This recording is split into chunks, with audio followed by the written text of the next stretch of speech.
Just yesterday, Rahul Gandhi took questions from the press in a video conference, and he made his clear that he wanted to give constructive suggestions to the government. Now, what are those suggestions? We're going to discuss that on today's episode with our senior editor, Arihant Pawariya. Arihant, the first thing that he's talking about, of course, testing. He's saying that India isn't testing enough, right? And that just using lockdown as a button is not going to solve the problem.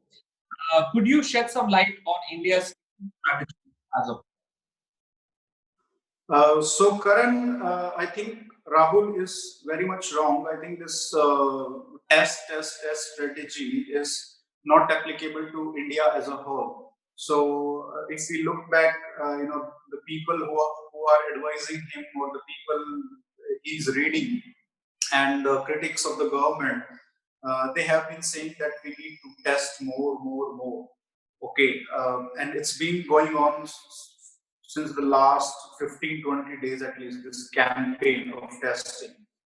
But the evidence so far is that India is testing, the ICMR yesterday put out figures which showed that India is testing 24 people to find out one positive person.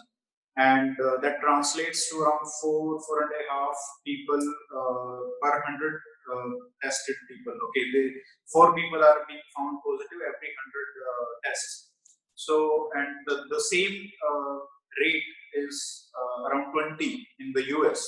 So, every 100 tests are revealing 20 COVID patients.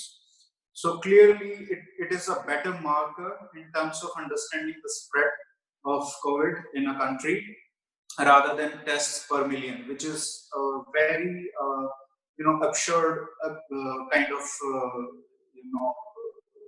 criteria to judge any country's testing strategy, so to say. So why do I say this is because there in India you can't look at the national figure to understand what's happening. There are some states, there are some districts which are disproportionately hit by the disease. So rather than looking at whether India is testing less, we should look at whether the states which are hotspots or the districts which are hotspots, are they testing enough? So we can't look at the national figure, that will distort. Second point I want to make is why I want to highlight what's happening because of this test crowd. Because of this, you know how the government works, right? So what they have done is they have set the targets in government hospitals. Okay, even in districts, someone who works there, a healthcare worker, told me that their government hospital has set a target.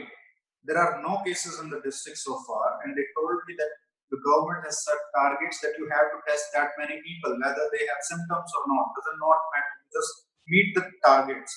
So they are just testing indiscriminately just to show, just to increase the numbers. If you have seen the numbers recently, you will find that I think a week back or 10 days back, we were just testing around 15,000 people per day. Now it is around 30,000 people per day. So around 3 lakh tests have been done.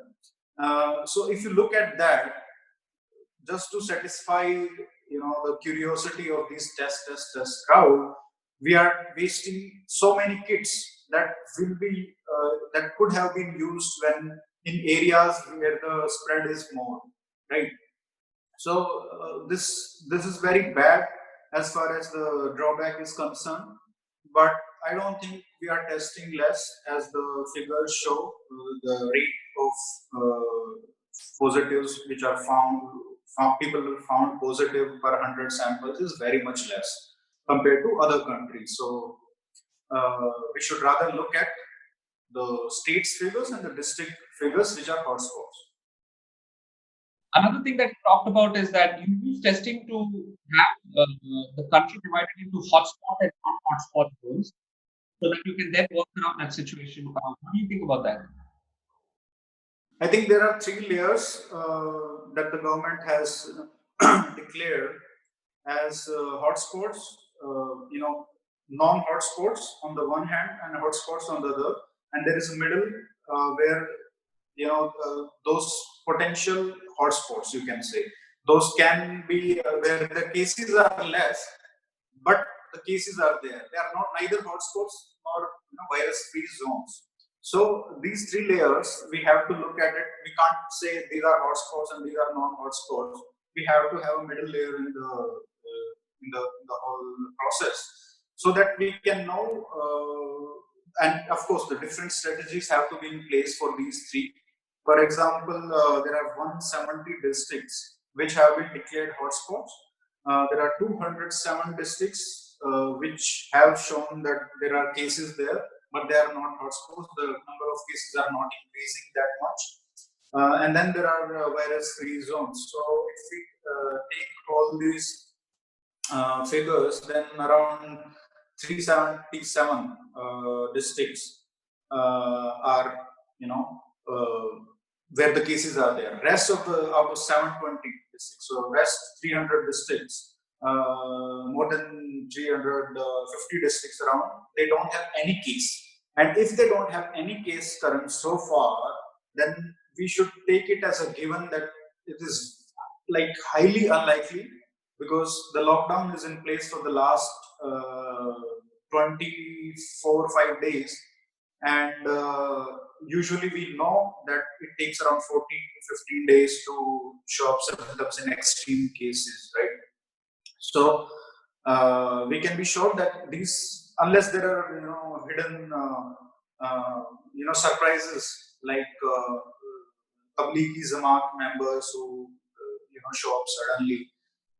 So otherwise, we can be sure that these districts will not be showing any cases in coming days. So these can be opened first. Second, we have to see in the districts which have shown cases, we have to see whether what is the trajectory of the number of daily cases, what's the growth. So those can be opened second. If, for example, they don't have any new cases for the last 14 days, okay, or 20 days, so on the safe side, so we can open them later. So, for example, in a district close to mine, there was a case, one case only, and it has not registered any new case since then. Okay, it's been more than 15 days. So those districts can be opened later in the second phase. The third, the hotspots districts, they will be opened very late, of course, because it will take time to crush the curve of number of new daily cases. So that is the criteria we have to look at. That is the strategy we have to follow, and I think the government is following just that. Thank you so much, Arihant, for joining us on this episode of Swarajya Direct. And thank you to our viewers for joining us. See you on